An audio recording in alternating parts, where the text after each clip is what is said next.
Rule number 20, this is the last chapter, signs or signages. Okay. So first, we're talking about signages here. Now, no sign shall be erected in such a manner that will confuse or obstruct an official traffic sign. Yung mga commercial sign yung pinag-uusapan natin in this chapter. Hindi pwedeng yung commercial sign daw is nakakabit, tapos matatakpan niya yung traffic sign. Bawal yun. Okay. Another requirement for commercial signages, if may foreign language, then sinasabi, if the sign is in any foreign language, dapat naka-translate, may translation in English or the local language. Now let's talk about roof signs, ground signs, and projecting signs. Now, three types of signs depending on how they're installed. Let's start with yung mga naka-install sa bubong, usually billboards. Okay, naka-install sa ibabaw ng building. Pwede ba yun? Ang sabi ng building code, no signs can be installed on the rooftops of buildings if the building is a wooden structure or if the building has a wooden roof framing system. Kung kahoy yung structure ng building, or kahit yung bubong lang, kung ang framing ng bubong mo is kahoy, bawal ka mag-install ng signages on top of the roof, baka liparin yung sign, tapos masira pa, or liparin din yung bubong, or worse, madamage yung buong building. So, bawal yun. Okay? Pero kung hindi naman ganon, kung hindi naman wooden framing, then no problem. Ang request ng building code, provide grounding for the metal parts of the roof sign. How about ground signs? Ito naman yung mga nakatanim sa lupa. Okay, as in, yeah, ground signs. Is this allowed? Of course.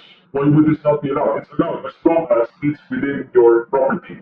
Okay, never plant this within the road right of way because it's not yours. Okay, the road right of way isn't yours. Parang, bakit yung lalagay ng signage hindi naman sa inyo? Why would you occupy that space? Generally, you cannot occupy the road right of way because it isn't yours. And finally, we get to the last one, the most complex of all, projecting signs. These are signages mounted on the facade of the building and projecting into the road. Okay, nakamount sa facade ng building and sometimes projecting into the road right of way. Okay? There are three conditions here. Let's start with a building that is non-arcaded. Kung sinabing non-arcaded, hindi lumalagpas yung building sa property line. Pero yung second floor biglang naka-extend over the sidewalk, so lumabas ng property line yung second floor. Yun yung arcaded. Pero unahin natin yung non-arcaded. Pag non-arcaded, the entire building is within the property line. Walang lumalagpas. Okay? Ang tanong ngayon, pwede ba tayong maglagay ng signage mounted on the facade and extending into the road right of way? Bakit ba kasi kailangan mag-extend sa road right of way? Kasi ang purpose is para makita from the road. Diba? Ang purpose naman talaga ng signage, dapat yung mga nagdadrive, nakikita nila yung signages ng businesses. So that they know, they can find where they're going. They have to project a little bit. It's understandable. And it's allowed. Okay? Pero may limits lang tayo. We're trying to establish not limits. So assuming that the building is not arcaded, hindi nakalagpas yung building sa property line, yung signage niya, pwede raw mag-project by as much as 1.2 meters beyond the property line. Okay? We allow it. Okay? Next, paano kung arcaded? Pag arcaded, imagine mo, yung second floor ng building, nakalabas na, nasa road right of way yung second floor. Tapos maglalagay ka pa ng signage. Do we still allow that? Why are we so concerned? We're concerned because medyo malayo na yung signage na yun from the property line. Kasi yung second floor malayo na yun, tapos yung signage ka pa.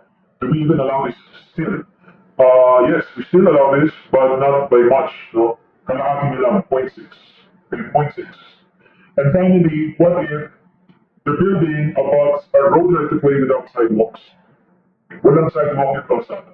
Meaning, kapag yung signage po, lumagpas ng property line, sure tayong may sasakyan na dadaan sa ilalim ng signage. You get what I'm saying? Walang sidewalk eh. Carriage way na. Okay, so sasakyan na dyan eh. The moment your signage extends beyond the property line, we're pretty sure vehicles na yung dumadaan sa ilalim eh. Balikan natin yung kanina. Dito kasi sa first scenario, non-arcaded road right of way, may sidewalk to eh. Most likely yung signage na yan, nakaproject na ng 1.2. Most likely it's about the same. Okay. Ito pangalawa, arcaded siya, most likely within the carriageway na rin yan. May chance at least. So medyo safe tayo, play safe. I-allow pero kalahati yan, 0.6. Ito, buildings without signage, roads without sidewalks. Ito, 100% sure. Tatama tayo sa carriageway. Bakit tayo sure? Kasi nawala ng sidewalk. The moment you the signage reaches the road right of way. It's already in the carriageway. So, because of that 100% chance na mga truck na itadaan sa ilalim ng signage, etc., that's probably the reason they further reduced the allowance from 0.6 to 0.3. Okay? We still allow it, pero 0.3 na lang. And finally, let's talk about how high these signages should be. Yung mga projecting sign na yan. Kapag non-arcaded, so ito yung first scenario, sabi natin non-arcaded, so 1.2 yung allowance natin. We expect itong signage na to is nakatapat lang sa sidewalk. We expect tao lang dadaan sa ilalim, pedestrians. How high should the signage be?